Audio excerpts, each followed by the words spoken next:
সালমা বেগম। সালমা বেগম, বয়স কত? 36। 36 বছর বয়স। জি। আপনার বাড়ি কোথায় বলছিলেন আপনি? চাঁদপুর। চাঁদপুর মানে কি চট্টগ্রাম চাঁদপুর? না না, কুমিল্লা চাঁদপুর। কুমিল্লা চাঁদপুর। আচ্ছা, চাটগাঁয়া না, চাটগাঁয়া তো না। আপনাদের এখানে আসছে কুমিল্লার থেকে, তো কুমিল্লা চাঁদপুর ধরে আমার। কুমিল্লা চাঁদ, এটা অরিজিনাল চাঁদপুর আর চাঁদপুর। জি জি, নাম সালমা বলছিলেন? জি। শুরু করেন যেখান থেকে বলতে ইচ্ছে করে, একেবারে ছোট। আসসালামু আলাইকুম। ওয়ালাইকুম আসসালাম। আমি আসলে সত্যি একেবারে অন্তরের থেকে দোয়া করি আপনার লাগে, আপনার আল্লাহ নেক হায়াত দান করুক। আলহামদুলিল্লাহ। আলহামদুলিল্লাহ। আজকে 5 বছর ধরে আপনার গল্প শুনছি, আর 3 বছর ধরে এই ঢাকায় খুঁজতেছি গল্প বলার জন্য। জি। গ্রাম হচ্ছে ইসলামপুর গাছতলা, চাঁদপুরেই।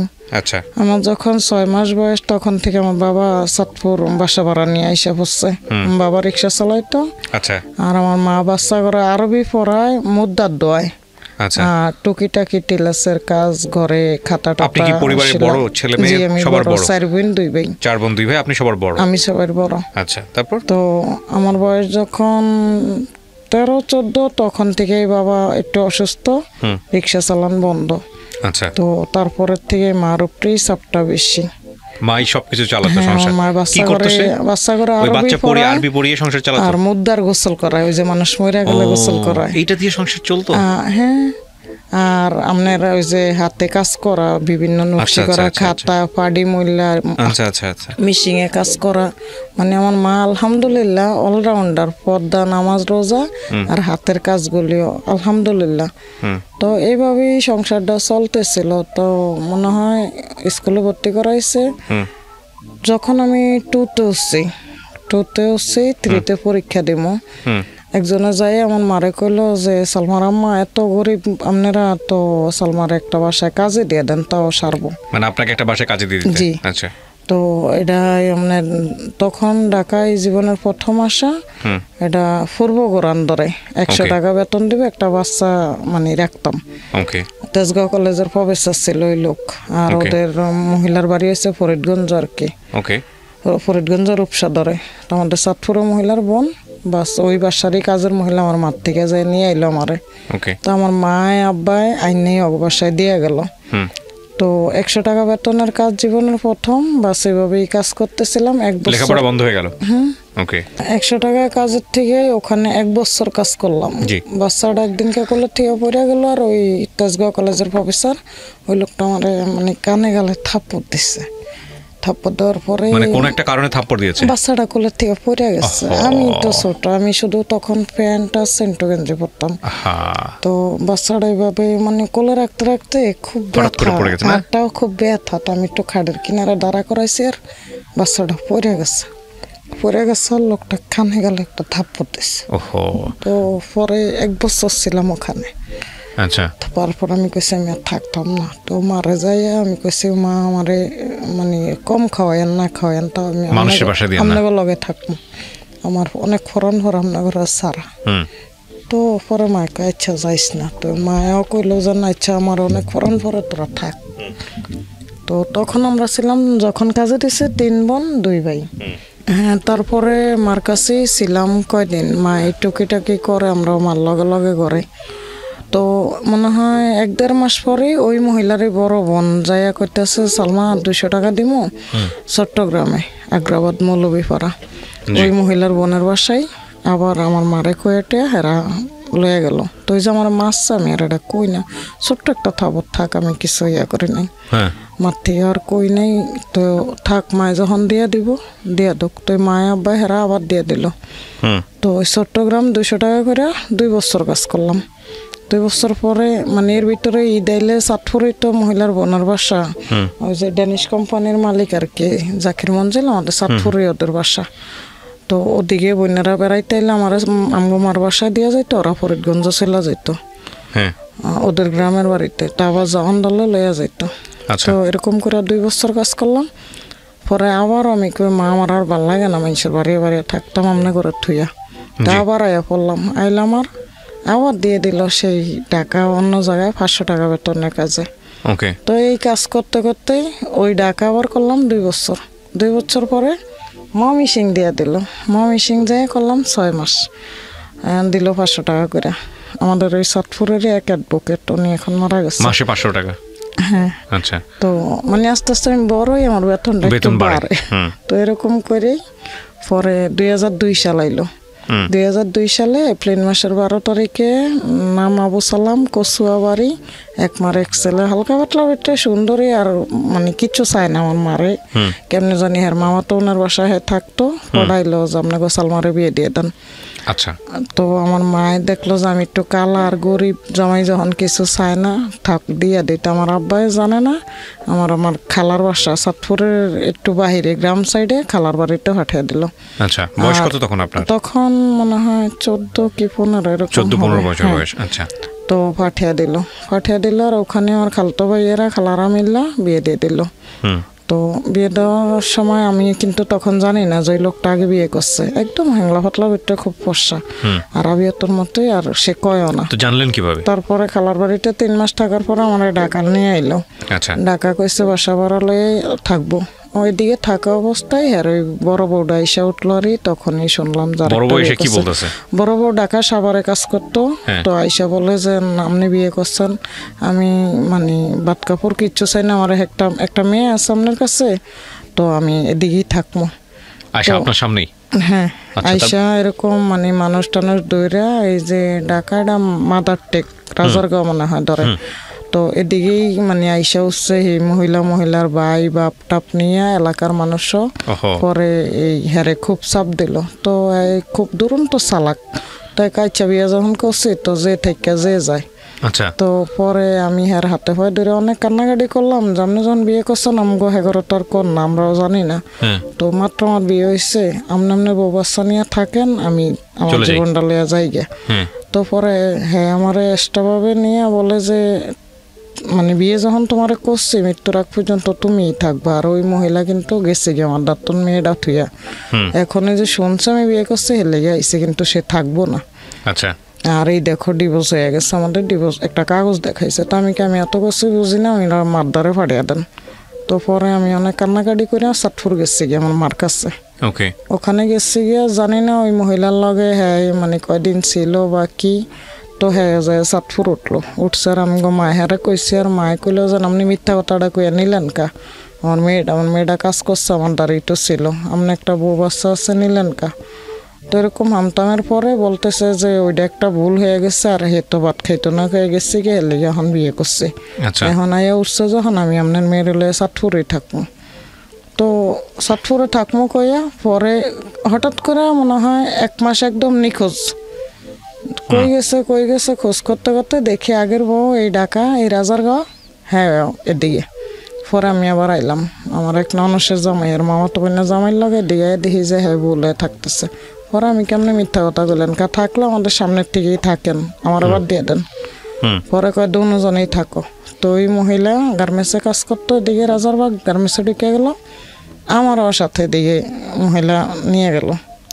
হ্যাঁ। তো গার্মেন্টসও এই জীবনের প্রথম, মানে দুজন মিলে একসাথে মহিলা দিতে যাচ্ছেন, যে মহিলা বাদ কাপড় কিছুই চায় না, বাস একজন গার্জিয়ান যে স্বামী আছে, এরকম করে থাকবো। মানে বাইরে মানুষে জানবো না যে এদিকে অন্য কোনো ফেস আছে বা কিছু। তো দুজনই বড় একটা ঘর নিয়ে থাকতো বারিন্দাটা, আমি থাকতাম ঘরে। তো মানে যেটা আমি প্রকাশ করতে পারলাম না এখন, আসলে যার সাথে জীবনটা মানে কষ্টগুলি ঘটে শুধু একমাত্র সেই বুঝে। তো আমি জানতাম যে আমার স্বামী, কিন্তু ওই মহিলার সাথে কোনো সম্পর্ক নাই, আর সেও বলছে হ্যালো কিছু না। কিন্তু 1 দিন 2 দিন 3 দিন মানে একত্রে খারাপ অবস্থায় ওদেরকে আমি নিজের চোখে দেখছি। তারপর আমি আবার চাঁদপুর সরে গেলাম, মানে যে থাকতাম না তোমার দ্বারে, তুমি তোমার বউ বাচ্চাই নিয়ে থাকো, আমি যাই গে। পরে আমি চাঁদপুরে গেলাম গিয়ে মায়ের লগে সুন্দর আসছিলাম, মানে 15 দিন থাকার পরে সে যাই উঠছে আবার। পরে চাঁদপুর যাইয়া মানে আমাকে বাড়িওয়ালা, আমরা ভাড়া থাকি, তো বাড়িওয়ালা অন্য মানুষ টানুষ দৌড়ে আমি এদিকেই থাকবো। ছোট্ট একটা বাসা নিল, সুন্দর মায়েরও আছে, হ্যাঁ সুন্দর কাজকর্ম করে, মাছের ব্যবসা করতো আমাদের চাঁদপুর, আর ওদের থেকে মাছ নিয়ে বাজারে বসে বিক্রি করে। আপনার জামাই মানে আপনার হাজবেন্ড? হ্যাঁ। আর বড় বল্লগের কইছে সব বেজাল শেষ, একটা মেয়ে আছে। বড় বউকে সাথে থাকতো না, ঢাকার থেকে এটা সব বিদায় করে দিয়েছে, একদম শেষ। তো চাঁদপুরে বাসা টাসা নিয়ে সুন্দর থাকতেছিলাম। এর ভিতরে মনে করেন কয়দিন পরে নিখোঁজ হয়ে যায়। তো হঠাৎ করে 2005 সালে আমার বড় মেয়েটা হয়েছে। 2002 সালে বিয়ে হয়েছে। 2005 সালে জানুয়ারির 21 তারিখে ফারহান আক্তার লতা আমার বড় মেয়ে। আচ্ছা, এই বড় মেয়েটা হয়েছে হওয়ার মনে হয় 1 মাসের না 2 মাসের পেটে তুই একদম নিখোঁজ। হওয়ার 15 দিন আগে আইসা সে আবার বাইক নিয়ে গেল। বাড়ি এসে কচুয়া সিংগুয়া গ্রাম ধরে, এটা কচুয়ার থেকে সিংগুয়া গ্রাম ধরে ওখানে নিয়ে গেছে। তো ওই মেয়েটা এদিকে হয়েছে খুব কষ্ট, মাইদুর খাওয়ার নাই গ্রাম। তো এদিকের থেকে 26 দিনের মেয়েটা নিয়ে আইসা পড়লাম। আইসা হ্যাঁ তো আর আইয়ে না, আমি আমার মতো কাজকর্ম করি, ওই মা হ্যাগোর লগেই থাকি। বাচ্চাটা মা হ্যাগো ধরে দিন বেড়ে থাকে, মার ধরে ওই রাত্র হইলে আমার লগে আর কি। এইভাবেই মানে ওই যে মানুষের বাসায় বা হাসপাতাল যখন যেটাই মানে যেটা সুবিধা হইতাম কাজ করতাম থাকতাম। সে আবার হঠাৎ করে আসলো, আইসা বলে যে ভুল করে লাইছি এই সেই। পরে খোঁজ করে দেখলাম সে বরিশালের এক মহিলারে বিয়ে করছে। বরিশালের এক মহিলারে গার্মেন্টসে কাজ করতো, আরেকটা বিয়ে করলো। বিয়ে করছে ওই ঘরে একটা মেয়ে হইছে আরই। আবার মনে করেন 2 বছরের ধাক্কা। মানে এটাকে আগে করে রাখছিল নাকি আপনাকে বিয়ে করার পরে করছে? 3 নম্বর বউটা। হ্যাঁ, ও যায় বিয়ে করে আবার আইলো। আবার পরে সেই মানুষ টানুষ খেয়েছিয়া চেয়ারম্যান মেম্বার মানে এলাকা যত মুরব্বীরা যে ভুল করে লাইছে কি হয়েছে। আর আমি আসলে এমন একটা বোকা যে আজকে এখান থেকে বাইরেও যদি আমার এই মেয়েটা ছেলেটা নিয়ে আমি যদি সাতপুরা নাও খুশি, তাও আর কোনো দুঃখ নাই। মৃত্যু অনিবার্য, মৃত্যু একদিন আইবই। আমি মনে হয় আমি তো যাবো গিয়া, কিন্তু হয়তো আমার এই কথাটা আপনার মাধ্যমে চিরস্থায়ী থাকা যাইব। জি বলেন। তো আমি মানে এত আঘাত মানুষের দেয় না, কিন্তু আমি এর প্রতি এতটাই দুর্বল। এরপরে এবার একটা মেয়ে হয়েছে আর আইসা ভালো হয়ে গেছি, থাকবো। তা আমি করলাম মানে ভাবলাম যে থাক, আমার তো বিয়ে একটাই, আর আমি কষ্ট করছি থাকি, হ্যাঁ দেনা টানা করে যায় গিয়া। তো এখন আবার যখন কেউ ভালো হয়ে গেছে তো থাকি, হয়তো ভালো হয়ে গেছে বাস। আরেকটা মেয়ে মানে আরেকটা বাবু ফেটে হয়েছে। ফেটে হওয়ার পরে বাবুটা আবার হইলো, ওইটা 2007 সালে জুলাই মাসের 15 তারিখে একটা মেয়ে হয়েছে আবার। আচ্ছা, ওই মেয়েটা 3 নম্বর ওয়াইফের ঘরে আমার আপনার। হ্যাঁ, ওই যে ওখান থেকে আইসা পর ওখানে একটা মেয়ে হয়েছে, তারপরে এসে আপনার আবার আমার কাছে আইসা ভালো হয়ে গেছি। সংসার মানে আবারও ঘরটর ভাড়া নিল, কাজকর্ম মায়ে মানে কিস্তি টিস্তি উড়িয়ে দেনা ফেনা করে টাকা দিল, ব্যবসা বাণিজ্য করে খাইলই সুন্দর একটা বাসা লইয়া থাকতেছি। আরেকটা বাবু ফেটে হইলো। পরে ওই বাবুটা হইলো 2007 সালে জুলাই মাসের 15 তারিখে 1 মাসের একটা মেয়ে। মেয়েটা যখন 1 মাস বয়স একদম নিখোঁজ। আবারও মানে কিস্তির টাকা আসছিল মনে করেন, মানে জামাই নিখোঁজ। হ্যাঁ, হঠাৎ করে নিখোঁজ, থাকে হঠাৎ করে নিখোঁজ। আচ্ছা, তো 30,000 টাকার কিস্তি, ঘর ভাড়া, দোকান বাকি অনেক মিলিয়া জিলিয়া মানে খুব অবস্থা খারাপ। আর বুঝতেই তো পারেন না, বাচ্চাটা মাত্র হয়েছে 1 মাসের, আমি অসুস্থ, ইন্দা তো বড়, মেয়েটাও ছোট, 2 বছরের এক পিস। তো পরে আমি আমাদের কচুয়া ডোগরে বাড়ি, ওই আমার শ্বশুরবাড়িতে কচুয়া ডোগরে বাড়ি আবুল কালাম আজাদ, আমাদের চাঁদপুরে কোর্টের উকিল আর কি, অ্যাডভোকেট। তো ওনার বাসায় বাড়ি ফাঁকে ফাঁকে একটু কাজ টাজ করতাম বড় মেয়েটারে নিয়ে, আবার ওগো বাসায় ছিলাম। তো পরে হ্যাগো ধরে গেলাম, যাই কইলাম খালাম্মা আপনাকে বাসায় এই ছোট্ট মেয়েটা সব আমার রাখা দেন, বেতন দিয়ে না, আর আমার এই বড় মেয়েটা আমার কাছে থাকুক। পরে আমার বড় মেয়েটার নাম হচ্ছে ফারহান আক্তার লতা। আমার কয় লতার মা 2টা মাইয়া দিয়ে কি আরবা, তুমি একটা মাইয়া দিয়ে দাও মানুষের, আমাকে দিয়ে একজন ভালো মানুষ আছে। তা আমি কইলাম এডি কি কন, আপনাকে বাচ্চার লেগে আপনাকে ফরান ফরা, আমার ফরান ফরা না। পরে কয় তোমরাই গরিবেরা বেশি বেশি কথাই কও, বাচ্চা কি হয়েছে, ডিমাইয়া বাচ্চা। আর আলহামদুলিল্লাহ আমার বাচ্চাগুলি খুব সুন্দর, কারণ বাচ্চার বাবাটা সুন্দর। তো পরে ওই মহিলা আমারে বললো যে আমাদের পাশে রহমতপুর কলোনি ধরে, এটা আমাদের চাঁদপুরেই, বলে যে হ্যাঁ গো একটা ছেলে একটা মেয়ে আছে, এখন আরেকটা মেয়ে নিতে চায়, মানে আরেকটা বাচ্চা নিতে চায়, কিন্তু ওই মহিলার বাচ্চা হইতো না, তোমার বাচ্চাটা এদিকে খাইয়া পিন্ডা ভালো থাকবো, দিয়া দাও। তো পরে আমি খুব রাগ হইয়া যে কামও করতাম না, বাচ্চাও দিতাম না, আমি বাচ্চা নিয়ে রাস্তা থাকবো এটা কয়ে আয়া পড়ছি। আইয়া 1 মাসে তো থুইয়া বাচ্চার বাপে গেছে, 2 মাস 6 দিন জায়গায় জায়গায় ঘুরছি যে কে হয়তো কাজে নিল, সবাই একই আমনে অসুস্থ, 2টা বাচ্চা মানে কেমনে করবা, মানে বিভিন্ন কথা। আর ইন্দা হয়েছে ভাই বোনটি ছোট, মা বাপ গরিব, মানে সবকিছু মিলিয়ে তো দেনাগুলি আস্তে আস্তে মাই দিল। আর আমার বড় ভাইটা তখনই প্রথম কাজে দিয়ে দিল, মানে 2 বোন আমরা বড়, তারপর হয়েছে 2 ভাই, তারপরে 2 বোন।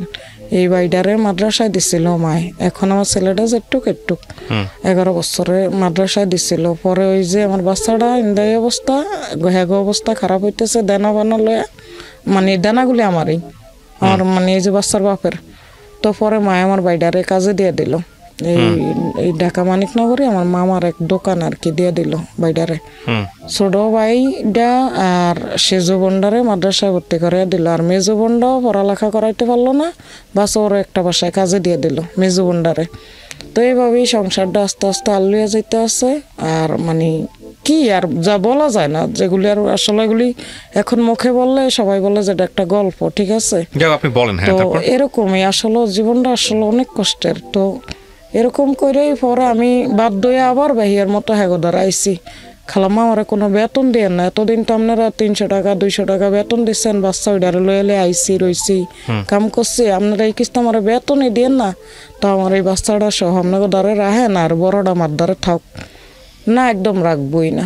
তো পরে হেরা সহই ওই আমাদের রহমতপুর কলোনি, হ্যাঁ একটা ছেলে একটা মেয়ে আছে। ছেলেটা হয়েছে তয়ন আর মেয়েটা হয়েছে ফিতি। ওই পরে আমার মেয়েটারও দেখে বাস নিয়ে গেল 2 মাস 6 দিনের। তো যেদিনকে আমি দিয়েছি 2007 সালে রমজান মাসে, 8 রমজানে দিছি।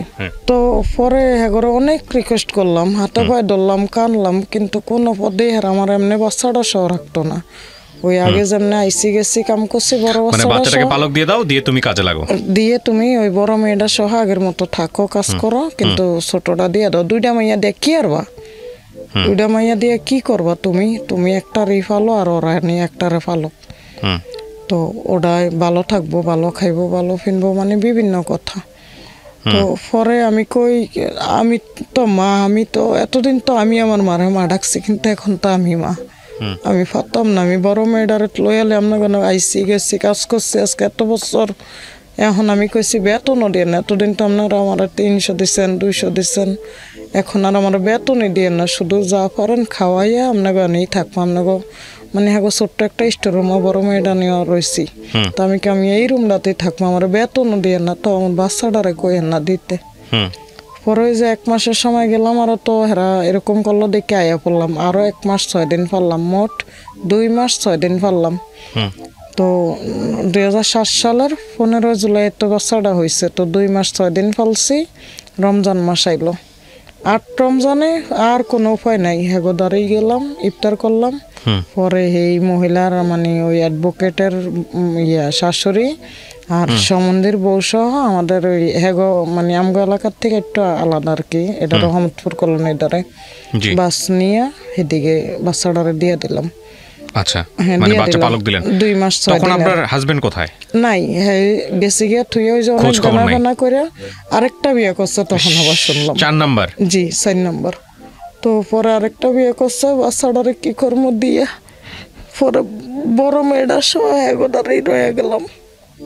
আর আপনার তখন 2টা মেয়ে? 2টা মেয়ের থেকে একটাই এসে দিয়ে দিল হেরার সময়। না, 2টা মেয়ের মধ্যে একটা পালক দিয়ে দিলেন, আর একটা হচ্ছে নিয়ে তাকে নিয়ে কাজে লাগলেন। হেগোদারেই থাকলাম, হেগোদারেই কাজ করতেছি। হেগোদারে সবচেয়ে বেশি যে আমি সেফে আছি, পর্দায় থাকবো এখানেও সেফে। আর মা বাপ গরিব ভাই বোনের দ্বারে মানে মা বাবা কোনো সাপোর্ট দিতেছিল না ওই সময়টাতে? না, মা বাপ গরিব কই আর ভাই বোন দিন ছোট কই, আমি আগে উপরে চাপ দিতে চাই না, তাকে আমার বাচ্চা যাও। আচ্ছা। আর ওই যে দেনাডি করে ঠিক আছে, বাসা ভাড়া, দোকান বাকি, তারপরে ঘর ভাড়া, কিস্তির টাকা, হেলে আমি কই থাক মা, হেরা হেডিন দেও, বাইডারও কাজে দিয়ে দিচ্ছে। তো থাক, বাচ্চাটারে দিয়েছি। দেওয়ানোর সময় 8 রমজানে কোলের থেকে ইফতারের পরে হেগো বাসায় গেছি, হেগো বাসায় ইফতার করে জাগরে দিমো, এসা রাজান দিচ্ছে যাইয়া, যখন কোলের থেকে এইভাবে হাতে করে উঠে দিচ্ছে হেগো কোলে, এই অন্যটা এমনি ধরে রাখছে, আর আমরা ইচ্ছা বাচ্চাটা চোখে দিয়ে পানি পড়ছে। আর ওই 8 রমজান সকালের থেকে শুধু বাচ্চাটা কান্না করতো। বাচ্চার বয়স কত ছিল যখন? 2 মাস 6 দিনের। এই 2 মাস 6 দিনের বাচ্চাকে পালক দিতে হয়েছে? আমার কাছে 2 কপি ছবি আছে, এই যে নিয়ে আইছি। যেদিনকে দিয়েছি এদিনকে আর বাচ্চাটা দেখলাম না, অবাক হয়ে যাবেন যে 4-5 মাসের বাচ্চা। ওহো। যেদিনকে মানে দিছি 8 রমজানে, এদিনকে আবার পাশের একজনে আমার কয়, লতার আম্মু আজকে আমগো মেহমান আইব, তুমি একটু বাসাটা পরিষ্কার করে দিও। তো কতক্ষণ পরে ওরা এগো বাসায় যাই, একটু কাজ করলেই ওই ছোট্ট বন্ডারে দিয়ে মা আবার ডাকে আনে গেলে একটু দুধ খাওয়া যা। তো আইলে আমি যদি দুধ দিতে লইতাম, দুধ খাইতো না সে। ওই আমি নিতাম এভাবে বুকের মধ্যে, সে তার হাতটা দিয়ে আমার গালে ধরতো, এখানে এমনি এমনি হাত লাগাইতো, হাত পাগুলি নড়াইতো আর আমার দিকে খালি ছায়া থাকতো। তা আমি কই, তুই আর এরকম করলো লাভ নাই, আজ যত তোর আমি দিয়েই আমু, পারলাম না তো আমি রাখতাম, তুই আমার মাফ করে দিস। তো কোনোদিন তুই বড় হয়ে আমার মা কবি, আমি এই অপেক্ষা থাকবো। তো এরকম মানে আমি আসলে অত বুঝি না যে আজকের দিনে আমি একটু ভাত খাইয়ে বাঁচলাম, এই দুইটারও খাওয়াইয়া পড়ালেখা করাইতে পারবো। যদি জানতাম তাহলে আমি দিতাম না। কোন কষ্টে যে আসলে একজন মা তার সন্তানকে পালক দেয়, পৃথিবীর কত ভয়ানকতম কষ্টের ঘটনা এটা, এটা একজন মা ছাড়া আসলে কেউ বুঝতে পারবে না। তো পরে দিয়ে এলাম 8 রমজানে, 2007 সালের 8 রমজানে, 2 মাস 6 দিন পারলাম আর কি।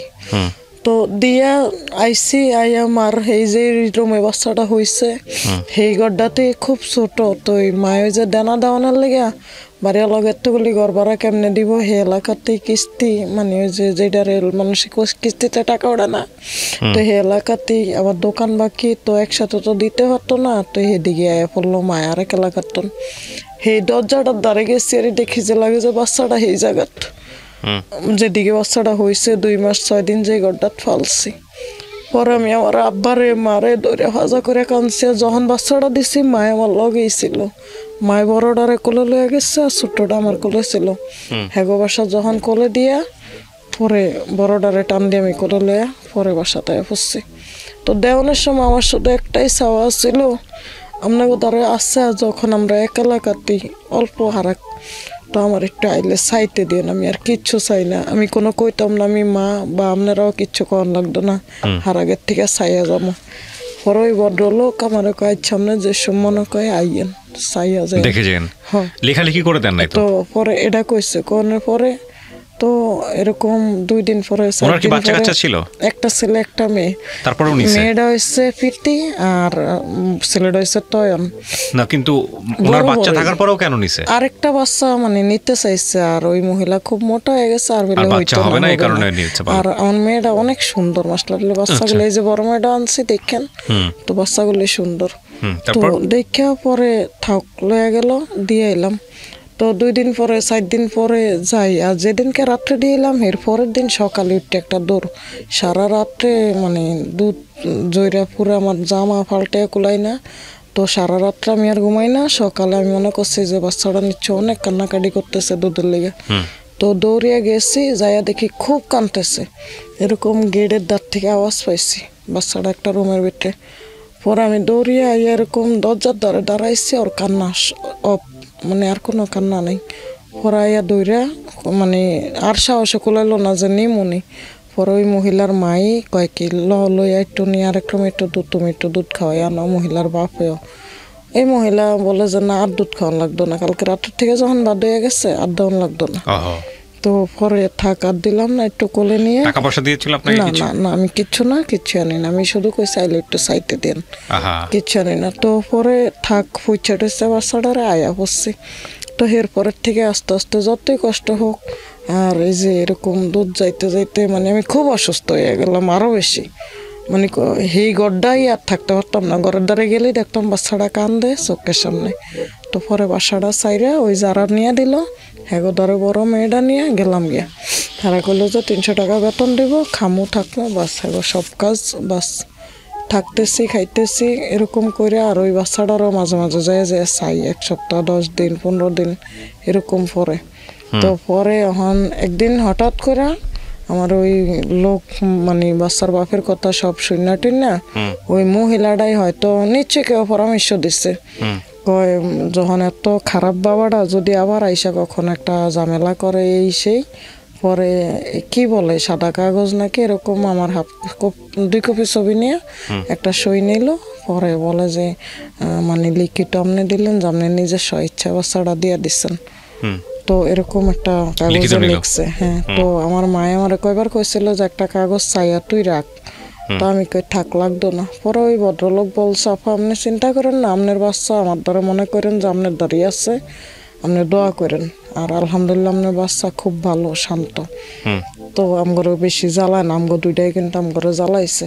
তো এইভাবেই থাকতেছে, থাক আমি আমার মতো ওই বড় মেয়েটা নিয়ে ওই হ্যাগো দ্বারাই থাকি, কাজ করি। তো এরকম কয়েক বছর গেল গিয়া যাওয়ার পরে আবার আইলো এই শয়তানটা, ওই ফাঁকে দিয়ে আবার আইছে বাচ্চাটা দেওয়ার। হ্যাঁ হ্যাঁ, দেওয়ার 1 বছর পরে আবার আইছে।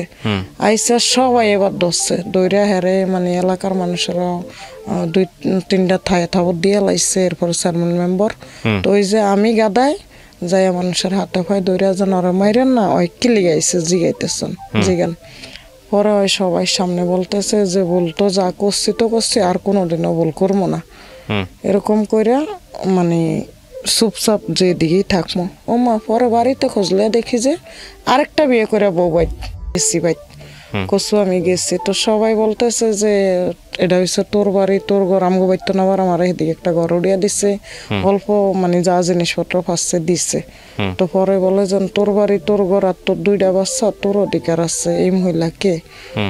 আমি বাইত গেছি বিকালে, রাত্রে ওই মহিলারে নিয়ে হ্যাঁ চট্টগ্রাম গেল গিয়ে ফলিয়া। তো গেছে গিয়া থাক চুপচাপ রয়েছি। পরের দিন সকালে আমি আয়া পড়লাম। আমাদের 1 সপ্তাহ পর একটা উকিল নোটিশ পাঠাইছে।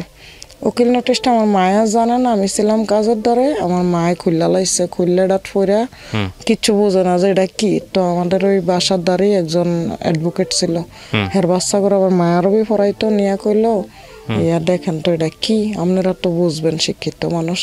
তো ওই লোকটা পইরা বলে যে আপনাকে জামাই আপনাকে নামে একটা উকিল নোটিশ দিছে, এটার ভিতরে লেখা হয়েছে আপনার মেয়ের লগে হের লগে কোনো সম্পর্ক নেই, আপনার মেয়ে কোন অধিকারে হের বাড়িতে গেল বিরক্ত করতে গেছে, হে তো বিয়ে শাদি করে সংসার করছে, আপনার মেয়ের লগে হের লগে কাটছিট হয়ে গেছে। তো পরে আমার মায়ের তো মানে খুব পদ্মাশীল আর হাদিসি, আমার মায়ের কয় এদিন কেরম না কথা কয়।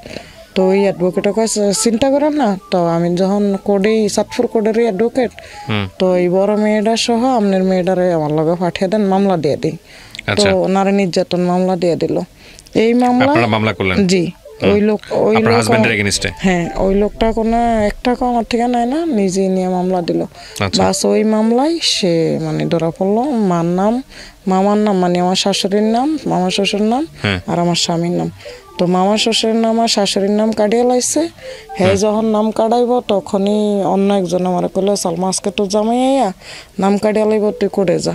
তো আমি বড় মেয়েটা নিয়ে কোর্টে গেছি, আর উকিলের জানাইছি যে আজকে বেলা নাম কাটাইতে আইলো। তো পরে দিয়া উকিলও তাড়াতাড়ি মানে ঢুকিয়া দেখে যে সে ওই কাঠগড়ায় দাঁড়ানো।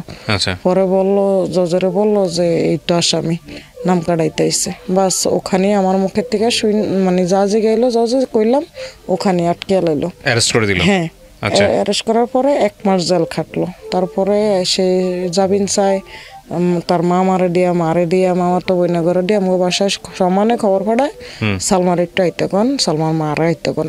মানে ওই যে আমরা মামিয়ে দুনোটাই দুর্বল, যখন আইয়া মার হাতে হয় দত্ত যে আপনি কিছু হালাট টালাট করে দেন, আমি ভালো হয়ে গেছি, আজ যাইতাম না, আমি কেমনে নাইলে কি করে খামো, আমি তো ব্যবসা কাজ জানি। তো মায়ও টাকা দিয়ে লাইতো, আমি শুনতাম না।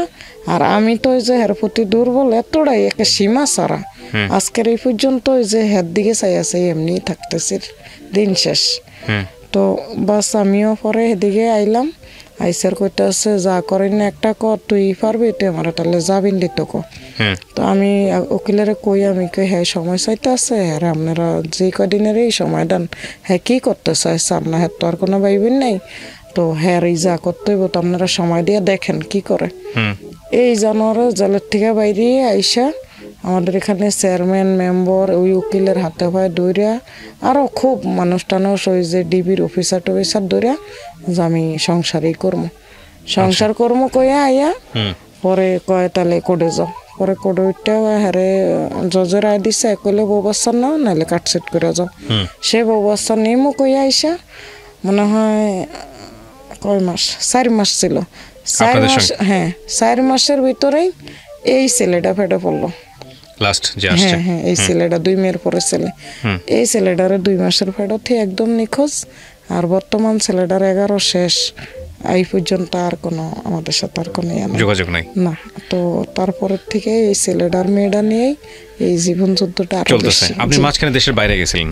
হ্যাঁ, আমি আইসি রমজানের আগে, এই 6 বছর ওমান ছিলাম। 6 বছর একটা ওমান ছিলেন? না, 1 বছর পরে পরে ছুটি আইতাম। 10 মাস ওখানে, 2 মাস বাংলাদেশে। মানে 6 বছর যাওয়া আসার মধ্যে 6 বছর? এই 5 বার আইছি। 5 বার আসছেন? একবার 1 বছর ধরেন ছুটি, 5 বছর ছিলাম। তো এই 5 বছর 6 বছর ধরে কিছু করতে পারছেন? নিজের ভাগ্য উন্নতি কিছু করতে পারছেন? উন্নতি কিছু না, মেয়েটা ক্লাস 10-এ পড়ে, এখন মেট্রিক পরীক্ষা দিব মাদ্রাসায়, ওই যে বাইরে লিগা দিতে পারে না। আর ছেলেটা ক্লাস 4-এ, মাদ্রাসা একটা বন্ধ না, আরো 2-3 জায়গায় দিয়েছি, কিন্তু কান্না করে আইসা পড়ে। আচ্ছা। ওই বোনের ঠিয়া যাইতো না। আর এর ভিতরে একেবারে আরো বেশি ভুল করছি যে এই সুযোগে আমার এই মানে স্বামীর লগে যুদ্ধ করতে ইন্দাবার ভাই বোনগুলি বড় হয়েছে। ওই মেজো বোনটার ওই যে বাসায় কাজে দিয়ে দিল, ওই কাজ করা অবস্থায় মেজো বোনে মনে হয় 13-14 এরকমই হবে, একটা বয়স্ক লোকের থেকে নিজে নিজে বিয়ে বয়ে লাইলো। ওই যে দেখছে আমার বোনটা, মেজো বোনটা, আচ্ছা সরি, তো মেজো বোনটা এর ভিতরে একটা বয়স্ক লোকের লগে বিয়ে বয়ে লাইলো নিজে নিজে, যে আমার কষ্ট মায় দিয়া তো থাক। ওই লোকটা টাকা পয়সা দেখাইছে, একটু আর্থিক অবস্থা ভালো দেখাইছে। ওই লোকটার কিন্তু বউ বাচ্চা আছে, জানায় না। বাস আমার বোনটা নিজে নিজেই বিয়ে বয়ে লাইলো যে আমগো সংসারটা মনে করছে একটু যদি উঠতে পারে, বাস ও মা তো উঠবো থাক, যে নিজেরই অশান্তি, ঝগড়াঝাটি। আর ঠিক অবস্থা অত কিছু না, তবে এই যে পরিশ্রম করতে করতে বাংলাদেশের থেকে ওমান গেছি, আলহামদুলিল্লাহ ভালো মালিক পাইছিলাম, খাইয়া পিন্ডা খুব ভালো। কিন্তু আমার ফ্যামিলির অপমান আর অবহেলা অত্যাচারের লেগে দেশ চাচ্ছি। ইন্ডো হয়েছে নিজের স্বামী, তো মানে সবকিছু মিলিয়ে ঘৃণা দুঃখে যে সবাই দাঁত থেকে সরে গেলে হয়তো নিজের স্বামীও নিজের ভুলগুলি বুঝতে পারবো, বা ভাই বোনগুলি, মা বাপ সবাই মানে বুঝতে পারবো। তো সরে গেলাম গিয়া ওমান যাই। আলহামদুলিল্লাহ প্রথম 1 বছর খুব কষ্ট পাইছি, কথা পারি না, খাওয়া চলায়, কিন্তু আস্তে আস্তে ওদের সাথে মিশতাম। আর আমি তো ছোট থেকে কাজ করতে কাজ পারতাম। আচ্ছা। তো আলহামদুলিল্লাহ 10 মাস পর আমার ছুটি দিল। তো ছুটি দিছে 1 মাসের, আইসা 1 মাস থেকে গেলাম গিয়া। এইভাবেই পরে 2 মাসের ছুটি, এরকম করে এই কিস্তি 5 বার আই বাংলাদেশে। এই কিস্তি দিছিল 3 মাসের ছুটি। তো পাসপোর্টের মেয়াদ শেষ, আর আমি অনেক অসুস্থ হয়ে আইছি এই কিস্তি বাংলাদেশে। আচ্ছা। তো এখন ডাক্তার দেখাইছে, ওষুধ খাইতেছি, আর পাসপোর্টের মেয়াদ যদি বাড়াইতে পারি তারপরে যাইতাম গিয়া। হ্যাঁ, আবার যাইতাম গিয়া। এর ভিতরে দুর্ভাগ্য যে 3 মাসের ছুটি দিছে, 4 মাসে হয়ে গেছে আমি বাইতে আইছি। এখন ভিসার মেয়াদই শেষ, আজকে 15 দিন। আচ্ছা। তো এখন মনে করেন আবারও বলছে যদি পাসপোর্টের মেয়াদ বাড়াইতে পারি তাহলে আবার নতুন করে পাসপোর্টের মেয়াদ আপনি নিজে কোনো মূর্তি বাড়াতে পারবেন না, তো পাসপোর্টের মেয়াদ বাড়াইতে পারলে আবার ভিসা দিয়ে নিয়ে যাইব। আর আপনি গল্পটা কেন বললেন আজকে রেডিওতে? আমি আজকের এই গল্পটা এই কারণে বলছি যে মানে আমি চাই আর কোনো ফ্যামিলি থেকে এত অপমান আর এত অবহেলা, আর আমি কি কইতাম আসলে এই বোনগুলির ওসিলায় ছোট ভাইগুলি অনেক অনেক মারধর করছে। ইন্দা স্বামীর মায়ের অত্যাচার, এর ভিতরে এরকম একটা দুধের বাচ্চা হারিয়া সব সাইরা বিদেশের বাইরে থাকতে থাকতে আলহামদুলিল্লাহ ভালোই ছিলাম। মাস পুরাইলে বেতন দিয়ে দিছি, ফোন করছি, 1 বছর পরে পরে আইছি। কিন্তু বাড়ির অত্যাচারে আজকে এখন এই অবস্থায় অসুস্থ হয়ে বাইতে পড়ছি। তাই এখন যামু কি? আপনার মেয়েটা কোথায় যে যারা পালক দিছিলেন? এটা দেখতে যেতে পারছেন কখনো? 3 বছর পরে, বাইরে যাওয়ার আগে 1 বছর আইছি, আবার 2 বছর পরে গেছি, আর 3 বছর পরে গত ছুটিতে 19 সালে আইছিলাম, তখন যা চাইছি। দেখতে দেয়? 19 সালে গেছি, আর খোঁজ করছে দেখি বাসা পাল্টে লাইছে। তো বাসা পাল্টে কই গেছে পরে মহিলার বাপের বাসাটা হয়েছে রহমতপুর কলোনিতে। গিয়ে দেখা করতে পারছেন? ওখানে যাইয়া মহিলার মারে ধরে অনেক কান্নাকাটি করলাম, যাইয়া শুনলাম ওই বাচ্চাটা যেই লোক নিচ্ছে স্ট্রোক করে মারা গেছে, আর মহিলার বাপেও স্ট্রোক করে মারা গেছে। আর মহিলার ওই যে ছেলেটা ইটালি গেছে গিয়ে, মেয়েটারও বিয়ে দিচ্ছে, মেয়েটা জামাই মেয়েটারে নিয়ে গেছে ইটালি। তো এখন আসছে কি ওই মহিলার আমার মেয়েটা। তো আমি কইলাম আমার একটু দেখান। তো গত ছুটিতে 19 সালে, তো পরে আমার বাসা দূরের থেকে দেখিয়ে দিচ্ছে, আমি যাই কলবেন টিপ দিচ্ছে, আর মেয়েটাই দরজা খুলছে, ওই ছোট মেয়েটাই যে আপনার মেয়েটা? জি। তো খুলছে, পরে আমি কই তোমার আম্মু আসেনি? তো যাই ডাক দিচ্ছে, আর এই মহিলার লগে মানে অনেকক্ষণ কান্নাকাটি কইরা কথা টথা কইয়া, তবে এমনি মেয়েটারে মানে ধারেও একটু আইতে দেয় না, আর দূরের থেকে শুধু বলে যে তোমার আন্টি এসছে, সালাম দাও। তো আন্টি আসসালামু আলাইকুম, মানে ওই মেয়েটাও জানে না না যে আপনি তার আন্টি আসসালামু আলাইকুম বাস। তো এই ধরেন আপনি বসে রয়েছেন, মহিলার পিছন দিয়ে ওই মেয়েটা দাঁড়িয়ে এই যে ইন্দা ভাই বোন আমি আমাদের দিকে তাকিয়ে থাকে, চোখে দিয়ে আপনার চাহানি পরে একদম দেওয়ার পরের থেকে এই দৃশ্যটা সব সময় দেখি। ও চুপচাপ তাকিয়ে থাকবো, আর আগের থেকে চোখে দিয়ে শুধু ওর পানি পড়বো। আর পরে তো শোনা যায় ওর চোখে দিয়ে শুধু পানি পড়বো, একদম সব সময় এমনি তাকিয়ে থাকবো, চোখগুলি টলমল টলমল করবো আমাদের দিকে তাকিয়ে, বাস আস্তে পানিটা পড়ে যাব। তো এই 3 বছর পরে যখন 19 সালে যাইছি আর গেছি, তখন ওই মহিলাটা একটু শুধু বলছে যে আন্টি আন্টি আসসালামু আলাইকুম, এটা কইছে রে মহিলা কয় যাও তোমার স্যার এসছে, স্যারের দ্বারা যাও গে, মানে সামনে থাকতে দেয় না। তো মহিলার লগে যতক্ষণ কথা কইছি তারপরে তাই বললাম, আর এখন আর করতে পারি না। এই স্টেজে বাইতেছি। আপনার বাচ্চা এখন কয়জন? এখন এক ছেলে এক মেয়ে, যে আমার সাথে এসেছে। আর ওই হাজবেন্ডের খোঁজ খবর নাই? না, এখন আর খোঁজ খবর নাই। তবে ওই যে যখন জেলের থেকে বাইরে এলো, যেই মহিলাটার বাড়িতে থুয়ে ওই মহিলার বোনের বিয়ে করছে, মোট এখন 5টা হচ্ছে। তো এতদিন কই ছিল জানি না, তবে এই কিস্তা এখন বাংলাদেশে এসে শুনলাম যে সে চাঁদপুরে ওই মানে আরেক মহিলা। উনি যদি আবার আপনার কাছে আসে তো মানবেন? আর সম্ভব না। এখন আমি এমন অবস্থা যে এই যে মানে কথা বলতেছি বুক ব্যথা বাইরে গেছে। ঠিক আছে, আচ্ছা আমি এখন একটু দর্শকদের একটু বলি, শ্রোতাদের একটু বলি। সালমার যে গল্পটা, এই গল্পটা খুব অল্প সময়ে এখানে উপস্থাপিত হলো, কিন্তু সালমার গল্পটা আমাদের অন্তরের মধ্যে অন্যরকম একটা মোচড় দেবে এই কারণে যে উনি যে মানুষটাকে জীবনে পেয়েছিলেন, এইরকম মানুষ কিংবা এর চাইতেও হয়তো খারাপ মানুষের জীবনে আসে, সেটা বড় কথা নয়। আজকের এই গল্প সমস্ত কিছুকে ছাপিয়ে গেছে, সেটা হলো এই বাবার উদাসীনতা এবং সালমার দরিদ্র অবস্থা, এবং সেই দরিদ্র অবস্থায় সন্তানদেরকে পালক দিয়ে দেওয়া। আমার যদি ভুল না করে থাকি, আমি খুব ছোটবেলায় একটা ছবি দেখেছিলাম, ছবিটার নাম হচ্ছে মরণের পরে।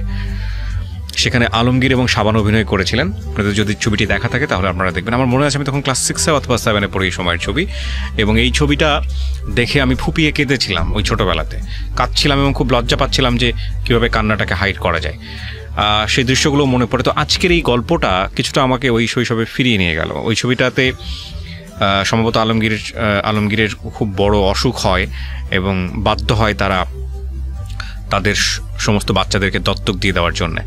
তো অদ্ভুত একটা ছবি, এবং এই ছবিটা জীবন ছুঁয়ে যাওয়ার মতো। আর আজকে যখন সালমার কাছ থেকে আমরা এই গল্পটা শুনছিলাম তার বাচ্চাকে নিয়ে, আপনারা হয়তো দেখতে পারেননি, তার 2 চোখ দিয়ে অশ্রু ঝরছিল। এবং এইরকম সালমা আমাদের সমাজে অসংখ্য আছেন। আপনারা নিশ্চয়ই জানেন যে আমি একটা অনুষ্ঠান করতাম একসময় রেডিওতে হতো না, এটা সোশ্যাল মিডিয়াতে হতো, Dhaka FM lost and found. এখন আমি আমার পেজ থেকে আপন ঠিকানা নামে একটা অনুষ্ঠান করি। তো এই কথাগুলো এই কারণে বলছি যে হারিয়ে যাওয়া সন্তানরা তাদের পরিবারে ফেরে এই অনুষ্ঠানের মধ্য দিয়ে, এবং সেখানে তাদের যে আকুতি বা সেখানে তাদের ফেরার যে আকুতি, বাবা মা ফিরে পাওয়ার পরের যে অবস্থাটা দাঁড়ায়, সেটা বাংলাদেশের মানুষ এখন জানেন এই সোশ্যাল মিডিয়ার এই অনুষ্ঠানের কল্যাণে। তো আমি আসলে অনেকখানি অনুভব করতে পেরেছি আজকের এই এপিসোডটা। আমি শুধু এতটুকুই বলতে চাই, অনেকবার বলেছি আমাদের এই অনুষ্ঠানে, যে যখন দায়িত্ব কাঁধে আসে পিতা হিসেবে কিংবা মাতা হিসেবে, তখন সেটাকে মানে অস্বীকার করার কোনো রাস্তা নেই, সেটা অস্বীকার করা উচিত না। যে ভদ্রলোকের সন্তানের খাবার দেওয়ার মতো ক্যাপাবিলিটিস নাই, সে ভদ্রলোক একের পর এক বিয়ে করে যাচ্ছেন, 1টা 2টা 3টে 4টা 5টা বিয়ে করে যাচ্ছেন। আর যাই হোক, একে মানসিকভাবে সুস্থ মানুষ বলা যায় না। তবে আমি যেহেতু তার কথা শুনিনি, আমি যেহেতু তার কোনো কিছু এখানে আনিনি, সুতরাং সেটা আদৌ করেছে কিনা, কেন করেছে যেটা আমি জানি না, সে কারণে তাকে নিয়ে মন্দ বলার কোনো ইচ্ছাই আমার নাই। তবে বাংলাদেশে এরকম অনেক মানুষই আছেন যারা একের পর এক বিয়ে করেন, বউয়ের খবর রাখেন না, সন্তানের খবর রাখেন না। এটা ঘোরতর অন্যায়, আইনত অন্যায়, ধর্মীয়ভাবে অন্যায়, এবং একই সাথে মানবিক দিক থেকেও কোনোভাবেই গ্রহণযোগ্য নয়। প্রিয় দর্শক এবং শ্রোতা, আমরা আজকের এই এপিসোডটা শেষ করছি। তবে তার আগে একটা কথাই বলতে চাই, সেটা হলো বাবা কিংবা মা হওয়ার আগে অবশ্যই বাবা এবং মা যে একটা বিশাল দায়িত্ব, সেই দায়িত্বের জায়গাটি মাথায় রেখেই হওয়া উচিত। সেই জায়গাটিতে যেন কোনো কার্পণ্য না থাকে, কারণ আপনি একসময় বৃদ্ধ হবেন এবং আপনার এই সন্তানের যে অভিশাপ সারাটা জীবন আপনাকে বয়ে বেড়াতে হবে। কোনো জীবনকেই কষ্ট দেওয়ার কোনো অধিকার নাই, এবং সেটা যদি আপনার কারণে হয়ে থাকে। কারণ আমি বিষয়টা কীভাবে বলতে চাচ্ছি যে সন্তান লালন পালন করার ক্ষমতা আপনার নাই, সন্তান লালন পালন করার ইচ্ছা আপনার নাই, তাহলে আপনি তাকে পৃথিবীতে আনলেন কেন?